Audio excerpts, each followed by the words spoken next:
Hello students, we are Radiant Educators. We have started this initiative for 9th and 10th class specially on YouTube. We will be covering 9th and 10th class NCERT for board preparations. We will also cover the level up to JEE and NEET Foundation and NTSC. For interactive and online classes of 9th, 10th, 11th and 12th, you can contact us on the given detail. So let us start our first lesson. So the first chapter that we are going to start is chapter number 6 of our NCERT, that is life processes. इस chapter के अंदर हम life processes से connected कुछ details देखेंगे और समझेंगे in life processes को किस तरीके से हमको स्टडी करना है. So let us start. Okay, so will start with the definition of the life process. Life processes होती क्या है? The life processes are basic processes जो एक लिविंग ऑर्गेनिज्म परफॉर्म करता है फॉर सर्वाइवल और maintenance. Okay, it is required, it is necessary for the maintenance of life. For example, the basic life processes are nutrition, respiration, transportation, excretion. हम इस chapter को 4 parts में divide करके study करेंगे. This first part will be dealing about nutrition, second part में respiration, third and fourth part will be having transportation and excretion. Okay, so these are the diagrams that has been given in the book. This is the diagram of digestive system that is basically covered under nutrition. This is a diagram of respiration, the system of lungs. This is transportation, blood circulatory system, and this is the diagram of excretion, that is kidney is working for the filtration of blood and the waste substances are excreted out. हम हर एक process को detail में study करेंगे. So let us proceed with the first process, that is nutrition. The first life process, nutrition, can be defined as the process of taking food by an organism and utilizing that food by the body to build the body for growth, repair and damaging of the particular parts of the body. इससे energy भी बनती है जो इन चीज़ों के लिए, इन functions के लिए यूटिलाइज होती है. ठीक है. Now on earth carbon is the basic molecule. ठीक है, the compounds of carbon are the basic molecule which are actually responsible for all the kinds of energy. ठीक है, most of the food particles are also made up of carbon. So raw materials used by the living organisms are food, water and air. इसमें ये जो food को obtain करने वाली process है इसको हम प्रॉपरली पढ़ते हैं as nutrition. If you have to divide nutrition, basically it can be divided into 2 parts, autotrophic nutrition and heterotrophic nutrition. So the definition that we are going to study for autotrophic nutrition, आप लोगों ने पढ़ा होगा, the process of preparation of food by any organism. But इसको अगर properly हम पढ़े तो it can be considered as the conversion of inorganic substances into organic compounds. Can be considered as autotrophic nutrition. Okay? ये inorganic substances जो होते हैं इसमें हम ले सकते हैं CO2, इसमें हम ले सकते हैं वाटर, और इसको कन्वर्ट करने का काम करते हैं plants by the process of photosynthesis into organic compounds, that is glucose. So ये सिंपल डेफिनेशन हो सकती है. The conversion of inorganic substances into organic compounds is known as autotrophic nutrition. Autotrophic nutrition can be of 2 types depending on the type of energy utilise for the preparation of food. ठीक है, जिस type की energy utilise करता है plant, जिस type की energy utilise करते हैं कुछ बैक्टीरिया, उस बेसिस पे हम ऑटोट्रॉफिक न्यूट्रिशन को 2 पार्ट्स में फर्दर डिवाइड कर सकते हैं. ठीक है, इन टर्म्स को भी आप याद रख लेंगे तो 10th क्लास के लिए काफ़ी हो जाएगा. Photosynthetic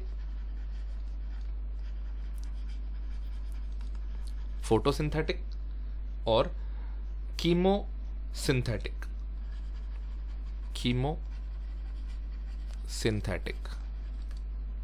okay, photosynthetic and chemosynthetic. So अगर कोई ऑर्गेनिज्म, फोटो वर्ड का मतलब यहाँ से है लाइट, फोटो मीन्स लाइट. अगर कोई ऑर्गेनिज्म लाइट को यूटिलाइज करता है, जिससे प्लांट्स करते हैं with the help of chlorophyll, तो उसको हम बोलेंगे फोटोसिंथेटिक ऑर्गेनिज्म. लेकिन कुछ ऑर्गेनिजम्स ऐसे होते हैं, कुछ बैक्टीरियाज ऐसे होते हैं जो केमिकल्स को यूटिलाइज करते हैं और उनकी एनर्जी को कन्वर्ट करते हैं, उनकी एनर्जी को यूज़ करते हैं, केमिकल एनर्जी को यूज़ करते हैं. सो ऐसे ऑर्गेनिजम्स, ऐसे बैक्टीरियाज को हम बोलते हैं कीमोसिंथेटिक, ठीक है, these organisms are termed as chemosynthetic. Okay, so this is all about autotrophic nutrition. Heterotrophic nutrition के अंदर जो ऑर्गेनिजम्स होते हैं they can not prepare their own food. सो पहला पॉइंट तो आपको ये याद रखना है, they do not have the capacity to prepare, can not prepare food, या ऐसा बोल सकते हो ये अपना ऑर्गेनिक कंपाउंड खुद नहीं बना सकते हैं. सो ये किस पे डिपेंड करेंगे? They depend on autotrophs, they depend on autotroph for obtaining the food. Now heterotrophic nutrition के भी कुछ टाइप्स होते हैं जो हमको पढ़ने हैं. सो ये जो टाइप्स होते हैं ये हम फर्दर पढ़ेंगे, बट अभी के लिए आप इतना याद रख सकते हैं, the types are on the basis of availability of food, availability of food, कि फूड किस फॉर्म में अवेलेबल है, किस तरीके से अवेलेबल है, उस बेसिस पे हम इसको क्लासीफाई कर सकते हैं. और ये फूड को किस तरीके से ऑब्टेन करते हैं, how do they obtain the food from their environment. तो ये दो बेसिस होते हैं, इसके बेसिस पे हम इनको आगे क्लासीफाई करेंगे. ओके, सो न्यूट्रिशन क्या होता है और दो टाइप्स के होते हैं. For this is enough. Okay, so this is the type of heterotrophic nutrition. The first type is saprophytic nutrition. Usually इसकी डेफिनेशन को थोड़ा सा मिसअंडरस्टूड करा जाता है. ऐसा बोला जाता है the organisms which feed on dead and decaying substances, जबकि डेड और डीके पे फीड करने वालों को स्केवेंजर्स बोलते हैं, सेप्रोफाइट्स नहीं बोलते हैं. तो सेप्रोफाइट्स के लिए आपको इतना याद रखना है, ऐसे ऑर्गेनिजम्स जो अपनी बॉडी से बाहर किसी सब्सटेंस का डाइजेशन करते. सपोज करो कि ये हम एग्जांपल लेते हैं ईस्ट का, जो एक फंगस है. सपोज करो ये ब्रेड का पीस है, ठीक है, कोई फूड पार्टिकल है. अब जब इस पे ये यीस्ट ग्रो करेगा तो यीस्ट क्या करता है, मान लो ये यीस्ट के पार्टिकल्स हैं जो इस पे ग्रो कर रहे हैं, तो यीस्ट अपनी बॉडी से बाहर सबसे पहले एंजाइम रिलीज कर देगा. तो जो फूड पार्टिकल दिख रहा है आपको, ये ब्रेड का पार्टिकल दिख रहा है आपको, ये पहले डाइजेस्ट होगा बाहर और फिर ईस्ट इसको सिंपलर फॉर्म में अपनी बॉडी में ऑब्टेन करेगा. तो यहाँ पे आपको याद रखना है, ऐसे ऑर्गेनिजम्स जो फूड को पहले डाइजेस्ट करते हैं और उसके बाद इंजेस्ट करते हैं. सो फर्स्ट फूड डाइजेस्ट होता है, देन इंजेस्ट होता है. इस टाइप के न्यूट्रिशन को हम सेप्रोफिटिक न्यूट्रिशन बोलते हैं. अब किसी फूड को डाइजेस्ट करना है तो ऑब्वियस सी बात है, या तो वो फूड ब्रेड वगैरह के फॉर्म में हो, या किसी ऑर्गेनिज्म पे अगर फीड कर रहे हो तो वो डेड ही होगा या डीके ही होगा, तभी तो उसके ऊपर कोई चीज़ ग्रो कर पाएगी, तभी तो उस पर फंगस ग्रो कर पाएगा. कोई लिविंग ऑर्गेनिज्म के ऊपर फंगस ग्रो थोड़ी ना कर सकता है इतनी जल्दी. So this type of nutrition is that nutrition in which food is first digested outside the body, is broken down into simpler substances. ठीक है, डाइजेस्ट होकर पहले सिंपलर में ब्रेक हो रहा है और फिर उस सिंपलर फूड को इंजेस्ट किया जा रहा है. पैरासिटिक न्यूट्रिशन में, सॉरी, होलोजोइक पहले ले लेते हैं अपन, होलोजोइक इससे रिलेटेड है. सेप्रोफिटिक के एग्जांपल्स में आप ले सकते हैं मशरूम, ब्रेड मोल्ड, ईस्ट और कुछ बैक्टीरियाज होते हैं. ठीक है, होलोजोइक न्यूट्रिशन में आते हैं. होलोजोइक हम लोग करते हैं. What we do, first we ingest the complex food. हम कॉम्प्लेक्स फूड को इंजेस्ट करते हैं and with the help of enzymes हम हमारी बॉडी के अंदर उस फूड को देन डाइजेस्ट करते हैं सिंपलर फॉर्म में, ताकि उसको हमारी ब्लड वेसल्स एब्जॉर्ब कर सके और सेल तक पहुंचा सके. सो होलोजोइक न्यूट्रिशन वो होता है जिसके अंदर फूड को पहले इंजेस्ट किया जाता है और उसके बाद डाइजेस्ट किया जाता है with the help of enzymes. Enzymatic activity हमारी बॉडी के अंदर होती है जो हम डाइजेस्टिव सिस्टम में पढ़ेंगे, लेकिन सेप्रोफाइट्स में क्या हो रहा था, एंजाइमेटिक एक्टिविटी बाहर हो रही है बॉडी के, एंजाइम्स बाहर रिलीज होती है. इसीलिए कई बार फंगस वगैरह लगती है तो वहाँ से हमको स्मेल आती है, रॉटन स्मेल आती है. तो स्मेल जो होती है वो एंजाइमेटिक एक्टिविटी हो रही है, वहाँ पर उस फूड को डाइजेस्ट करा जा रहा है, तो उससे जो गैसेस प्रोड्यूस होती है वो स्मेल हमको आती है. अब पैरासिटिक न्यूट्रिशन क्या होता है, it is a kind of association of to organisms. ठीक है, सपोज करो इसमें दो ऑर्गेनिजम्स एसोसिएटेड होते हैं. Suppose organism A and organism B is associated with each other. अब इसके अंदर कैसा सीन है, ये जो बी ऑर्गेनिज्म है ये ए ऑर्गेनिज्म से फूड ऑब्टेन कर रहा है. ठीक है, इसमें ए ऑर्गेनिज्म को नुकसान हो रहा है, it is getting harmed, negative sign में बना रहा हूँ, और जो बी ऑर्गेनिज्म है it is getting food from the A, so it is getting benefited, इसको फायदा हो रहा है. सो ऐसे एसोसिएशन को हम पैरासिटिक एसोसिएशन बोलते हैं. ठीक है, इसमें जो ऑर्गेनिज्म को फायदा होगा, जैसे बी यहां पर है तो उसको हम बोलेंगे पैरासाइट, और ए ऑर्गेनिज्म जिससे फूड ऑब्टेन हो रहा है उसको हम बोलेंगे होस्ट. ठीक है, ए ऑर्गेनिज्म को हम बोलेंगे होस्ट, बिकॉज उसकी बॉडी पे भी रह रहा है। अब इसमें बहुत सारे एग्जाम्पल, एक एग्जाम्पल है कसकटा का जो मैंने यहाँ पर आपको डायग्राम बना के दिखाया है, ठीक है। ये पीले कलर की बेल होती है जिसके अंदर क्लोरोफिल का पिगमेंट नहीं होता है, और बिकॉज क्लोरोफिल का पिगमेंट इसके अंदर नहीं है ये फोटोसिंथेसिस नहीं करता है। तो देख सकते हो आप किसी दूसरे प्लांट के ऊपर पूरी तरीके से कॉइल हो गया है ये। तो अब क्या करेगा, ये जो दूसरा प्लांट है जिसको हम बोलेंगे होस्ट, इसके ऊपर ये जो कसकटा है जो हो गया पैरासाइट, ये इस दूसरे प्लांट से अपने होस्ट से सारा फूड ऑब्टेन करेगा, और पैरासाइट को हो जाएगा यहाँ पर फायदा और होस्ट को हो जाएगा यहाँ पर नुकसान। So this association is known as parasitic association. अच्छा, ये जो पैरासाइट है बॉडी के, होस्ट की बॉडी के बाहर है, तो ऐसे पैरासाइट को हम एक्टोपैरासाइट बोलते हैं। और अगर बॉडी के अंदर होंगे पैरासाइट, जैसे प्लाज्मोडियम का एग्जाम्पल अगर आप याद रख सकें, ये हमारी बॉडी में आरबीसी में आ जाता है जब हमको मलेरिया होता है, ये मलेरिया का पैरासाइट है। तो ये हमारी बॉडी के आरबीसी में, मतलब बॉडी के अंदर है, तो ये ऐसा पैरासाइट है जिसको हम बोलेंगे endoparasite. It is known as endoparasite. So parasites can be of two types, ecto and endoparasites.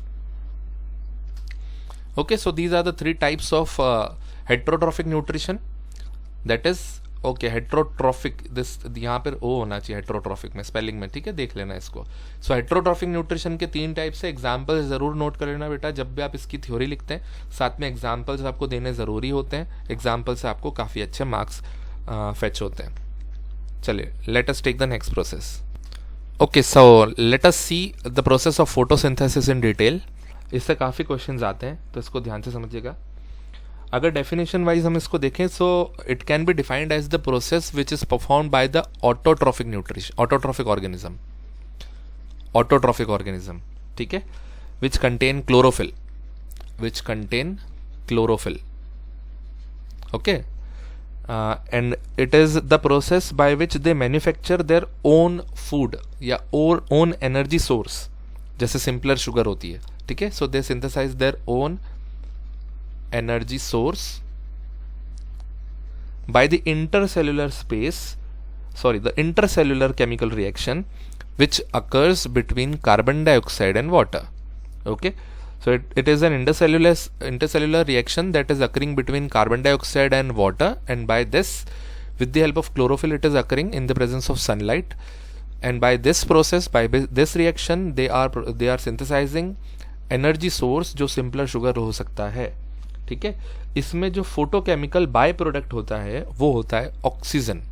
The photochemical by product is oxygen. आप बोलेंगे वाटर भी तो बन रहा है यहाँ पर as a by product, but water फिर से यूटिलाइज हो सकता है बिकॉज इस रिएक्शन के रिएक्टेंट में एक रिएक्टेंट वाटर है, so it can be again utilised, but ये ऑक्सीजन किसी काम का नहीं होता है, इसलिए हम इसको बोलेंगे बाय प्रोडक्ट, और फोटोकेमिकल बाय प्रोडक्ट भी हम बोल सकते हैं। ओके, सो आप यहाँ बोल सकते हैं कि यहाँ पर जो कन्वर्जन ऑफ एनर्जी हो रहा है वो ऐसा हो रहा है कि light energy is been converted into chemical energy, ठीक है। ये ट्रांसफॉर्मेशन यहाँ पर हो रहा है, और इसमें जो मेजर रोल प्ले कर रहा है वो प्ले कर रहा है क्लोरोफिल। अब ये केमिकल एनर्जी मतलब simple molecules of carbohydrate such as glucose, starch, chemical form में ये लाइट एनर्जी जो थी केमिकल एनर्जी के फॉर्म में प्लांट में स्टोर हो जाती है, ठीक है। So before understanding the steps of photosynthesis, सबसे पहले हम समझेंगे ये रिएक्शन होती कहाँ पर है और वहाँ पर कौन कौन से इंपॉर्टेंट स्ट्रक्चर्स है। So this is the diagram of chloroplast जो आप देख सकते हैं। इसमें जो ग्रीन कलर के स्ट्रक्चर आपको दिख रहे हैं, these are the chlorophyll which are the very important parts. The arrangement of chlorophylls is known as grana. The space which is present, this matrix which is present is known as stroma, okay.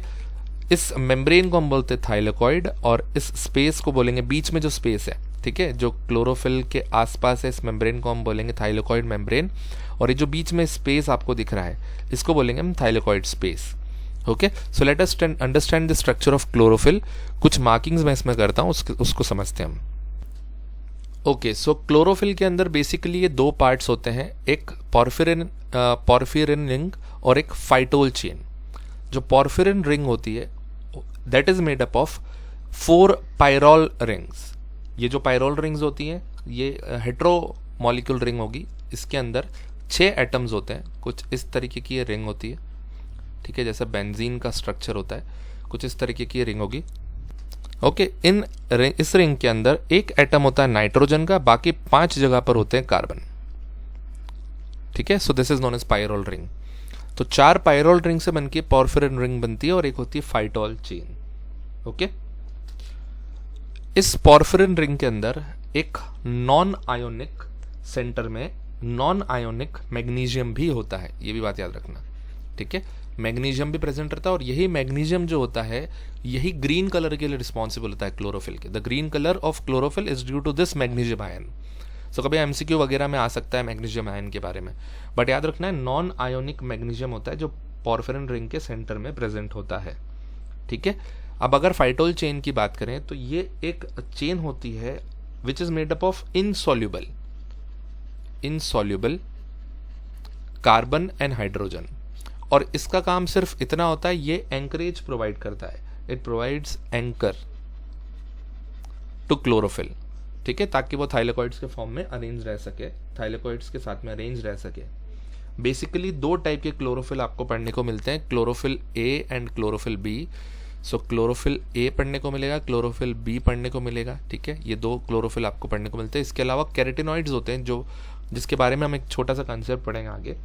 तो chlorophyll A और chlorophyll B जो होते हैं वो काफ़ी similar होते हैं, बस क्लोरोफिल ए के अंदर जो फंक्शनल ग्रुप होता है वो एल्डिहाइडिक ग्रुप होता है CHO, और क्लोरोफिल बी के अंदर उसी जगह पर प्रेजेंट होती है एक मिथाइल ग्रुप। ठीक है, सो बस ये डिफरेंस होता है, बाकी स्ट्रक्चर लगभग इनका सेम होता है, इनफैक्ट सेम ही होता है। Okay, so this is all about chlorophyll. Let us do the steps of photosynthesis. Okay, so steps of photosynthesis को 2 पार्ट्स में हम डिवाइड कर सकते हैं, light reaction and dark reaction. As the name suggest, light reaction वो reaction है which is dependent on light, dependent on light. ठीक है, ये लाइट की प्रेजेंस में ही होगी, और डार्क रिएक्शन का मतलब ये नहीं कि डार्क में होगी, बट इसको लाइट की जरूरत नहीं होती, it is independent of light. Light है नहीं है ये रिएक्शन हो सकती है, इसको कोई दिक्कत नहीं। अब लाइट रिएक्शन में होता क्या है, सबसे पहले तो आप लाइट रिएक्शन में इतना समझ सकते हैं, लाइट रिएक्शन जो होती है क्लोरोफिल के अंदर होती है, it occurs in chlorophyll.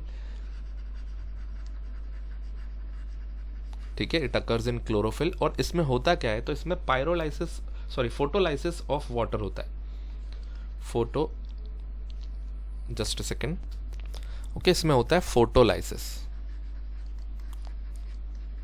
Photolysis भी बोल सकते हो आप, स्प्लिटिंग भी बोल सकते हो, photolysis of water. So water molecule split होकर कन्वर्ट हो जाता है to H plus half O2। ठीक है, 2H प्लस और हाफ O2। अब इसमें आपको ध्यान रखना है कि इस रिएक्शन के अंदर फोटोलाइसिस ऑफ वाटर जो हुआ उससे आगे क्या प्रोसेस होती है। ठीक है, क्लोरोफिल मॉलिक्यूल जैसे लाइट से एक्सपोज होता है, ठीक है, उसके अंदर प्रेजेंट जो इलेक्ट्रॉन्स होते हैं वो एक्साइटेड होते हैं। जो इलेक्ट्रॉन्स होते हैं वो एनर्जी को एब्जॉर्ब कर लेते हैं अपने अंदर। ओके, जो इलेक्ट्रॉन्स होते हैं वो अपने अंदर लाइट एनर्जी को एब्जॉर्ब करेंगे, और जैसे वो लाइट एनर्जी को एब्जॉर्ब करेंगे दे विल बिकम एक्साइटेड, और वो अपने आप को इमिट कर लेंगे या वो एंटर कर जाएंगे। ये नाम याद रखना आप लोग, इलेक्ट्रॉन ट्रांसपोर्ट चेन में। They will enter into electron transport chain, which is a sequence of reaction. और इलेक्ट्रॉन ट्रांसपोर्ट चेन में जब इस रिएक्शन, इस चेन के बारे में हम ज़्यादा नहीं पढ़ेंगे, it is in 11th class, बस नाम अभी हमको याद रखना है। ये इलेक्ट्रॉन एनर्जी एब्जॉर्ब करके एक्साइट होकर इलेक्ट्रॉन ट्रांसपोर्ट चेन में एंटर कर जाते हैं, और जैसे इलेक्ट्रॉन ट्रांसपोर्ट चेन में एंटर करेंगे, इस इलेक्ट्रॉन ट्रांसपोर्ट चेन में इस इलेक्ट्रॉन की एनर्जी को यूटिलाइज करके ADP मॉलिक्यूल को कन्वर्ट कर दिया जाएगा ATP मॉलिक्यूल में with the help of inorganic phosphate. यहाँ पर एनर्जी यूज हो जाएगी। ठीक है, सो इस इलेक्ट्रॉन ट्रांसपोर्ट चेन से ATP मॉलिक्यूल सिंथेसाइज हो जाते हैं जो आगे डार्क रिएक्शन में यूज होंगे। ठीक है, एक और चीज़ आपको याद रखनी लाइट रिएक्शन के अंदर, ये जो हाइड्रोजन बने हैं H+ जो बने हैं, ये NADP जो एक इनऑर्गेनिक कंपाउंड होता है, बायोलॉजिकल कंपाउंड होता है, इस NADP को रिड्यूस कर देते हैं तो इससे बन जाता है NADPH। NADP को रिड्यूस कर देते हैं, इससे बन जाता है NADPH। तो ये 2 चीज़ें आपको याद रखनी है कि लाइट रिएक्शन में ATP भी बन रहा है और NADP NADPH में कन्वर्ट हो रहा है। ठीक है, ये दो चीज़ें होती है लाइट रिएक्शन के अंदर, और ये जो दो मॉलिक्यूल्स बने हैं ये डार्क रिएक्शन में यूज होंगे to complete the process of photosynthesis. Okay, so ये जो दो मॉलिक्यूल सिंथेसाइज हुए हैं NADP H and ATP, both of these molecule will convert CO2 into C6H12O6। ठीक है, कार्बन ऑक्सीजन तो यहीं पर प्रेजेंट है, और जो हाइड्रोजन आएगा वो NADPH से आएगा, और इस प्रोसेस के लिए जो एनर्जी चाहिए वो ATP प्रोवाइड करेगा। ठीक है, ये भी एक साइकिल होती है, केल्विन साइकिल, उस रिएक्शन से ये कन्वर्ट होता है, लेकिन साइकिल का नाम ज़रूरी नहीं है। अच्छा, एक और चीज़ हमको इसमें याद रखनी है, ये जो पूरी रिएक्शन होती है स्ट्रोमा में कंप्लीट होती है। डार्क रिएक्शन कहाँ कंप्लीट होती है? It is completed in stroma. ठीक है, तो ये दो प्रोसेस होती है, ये जो स्टेप्स होती है फोटोसिंथेसिस की, light reaction and dark reaction. Okay, so अब दो चीज़ें और देख लो आप लोग। फोटोसिंथेसिस दो फैक्टर्स पे डिपेंड करता है। ओके, फोटोसिंथेसिस डिपेंड करता है intensity and quality of light. एक तो लाइट पे डिपेंड करता है फोटोसिंथेसिस का रेट, और एक डिपेंड करता है CO2 के ऊपर, CO2 का कंसंट्रेशन कैसा है। अब इनिशियली अगर लाइट की इंटेंसिटी इंक्रीज होगी तो रेट ऑफ फोटोसिंथेसिस भी इंक्रीज होगा। ठीक है, फोटोसिंथेसिस भी इंक्रीज होता है, लेकिन एक पर्टिकुलर पॉइंट के बाद फोटोसिंथेसिस कांस्टेंट हो जाता है, और अगर फिर भी लाइट और ज़्यादा बढ़ती जाए तो फिर फोटोसिंथेसिस का रेट डिक्रीज होने लगता है। अच्छा, इस कंसेप्ट को समझने के लिए आप लोग ऐसा भी समझ सकते हो, कुछ प्लांट्स होते हैं जो घर में रखते हैं हम लोग, जो शॉर्ट डे प्लांट्स होते हैं, उनको ज़्यादा लाइट नहीं चाहिए होती है, तो ऐसे प्लांट्स को अगर आप बाहर रख दोगे तो वो मर जाएंगे, उनकी पत्तियां ज़्यादा समय तक फोटोसिंथेसिस नहीं कर पाएगी। तो समझना वहाँ वो चीज़ क्यों होती है, अगर लाइट ज़्यादा बढ़ जाए तो फोटोसिंथेसिस क्यों नहीं हो पाता है, उसके लिए आपको एक टर्म समझनी पड़ेगी, फोटो ऑक्सीडेशन। ठीक है, इस टर्म को ध्यान से समझना, फोटो ऑक्सीडेशन क्या होता है। इस कंसेप्ट में जो क्लोरोफिल है, due to high intensity of light, ये ऑक्सीजन से रिएक्ट कर लेता है और ऑक्सीडाइज हो जाता है। ठीक है, और ये पूरी तरीके से डिस्ट्रॉय हो जाएगा, और पूरी तरीके से अगर डिस्ट्रॉय हो जाएगा तो फोटोसिंथेसिस का सवाल ही नहीं उठता है। तो अगर हाई इंटेंसिटी ऑफ लाइट होती है तो ये ऑक्सीजन जो यहाँ पर प्रेजेंट है, जो बाय प्रोडक्ट के फॉर्म में बना है पुरानी रिएक्शन से, वो रिलीज होने के बजाय क्लोरोफिल से रिएक्ट कर देगा और उसको डिस्ट्रॉय कर देगा। This phenomena is known as photosynthesis. अब यहाँ पे काम आता है कैरोटीनॉइड्स का। ठीक है, कैरोटीनॉइड्स जो होते हैं वो इसमें बहुत इंपॉर्टेंट रोल प्ले करते हैं। ये एक्सेस अमाउंट ऑफ लाइट को एब्जॉर्ब कर लेंगे, डाइवर्ट कर देंगे। ठीक है, they will absorb, this carotenoids will absorb the excess of light, और वो डाइवर्ट कर देंगे उस लाइट को कि वो क्लोरोफिल के पास ना जाए, और इस तरीके से फोटो ऑक्सीडेशन को कुछ इंटेंसिटी तक, कुछ अमाउंट तक रोक सकते हैं। ठीक है, दूसरा फैक्टर होता है बेटा CO2। CO2 जो होता है उसके इनिशियल इंक्रीज से फोटोसिंथेसिस का रेट भी इंक्रीज होता है, लेकिन एक पर्टिकुलर पॉइंट पे सब सेचुरेशन हो जाएगा। जब जितने क्लोरोफिल है सबको पर्टिकुलर अमाउंट ऑफ, या स्ट्रोमा में पर्टिकुलर अमाउंट ऑफ CO2 हो जाएगा, उस पॉइंट पे जाकर अगर फिर फर्दर CO2 इंक्रीज हो तो रेट पे कोई इफेक्ट नहीं होता है। ठीक है, जीरो इफेक्ट होता है। इससे नेगेटिव इफेक्ट बहुत कम देखा गया है। तो ऐसा बोल सकते हो आप, दो फैक्टर थे, एक लाइट और एक CO2। फैक्टर बताने का मेन कारण ये था, लाइट में आपको ये फोटो ऑक्सीडेशन समझना। ओके, सो फोटो ऑक्सीडेशन बहुत इंपॉर्टेंट पॉइंट है। लाइट रिएक्शन, डार्क रिएक्शन आप यूज कर सकते हैं, बिकॉज इनके बेसिस पे क्वेश्चंस आए हुए हैं। चलिए, let us see the next process. Okay students, so this is the basic representation of the process of photosynthesis. This energy is light energy, photons are present in to it. Photons हैं इसके अंदर sunlight के energy में। CO2 is absorb by the plant, water is absorb by the plants. ठीक है, water absorb होता है root के थ्रू, CO2 एब्जॉर्ब होता है with the help of stomata which is present on the lower surface of the leaf. यहाँ अंदर process होती है क्लोरोफिल के अंदर, क्लोरोप्लास्ट के अंदर टू बी प्रिसाइज, और ऑक्सीजन बाय प्रोडक्ट के फॉर्म में रिलीज हो जाता है, ग्लूकोज स्टोर हो जाता है प्लांट के अंदर। ठीक है, चलिए, सो this is all for this video. The remaining part of the chapter will be in the second video. Thank you for participating everyone. If you want some more lectures on the classes and on the other classes as well, consider subscribing the channel. You will have more details on the chapters. Soon we'll be providing some notes and MCQs for practice of NTSC and JEE and NEET. Okay, you can contact us on the given details either by email or by WhatsApp number. We will be soon available on the call. So that's it for today. See you in the next part.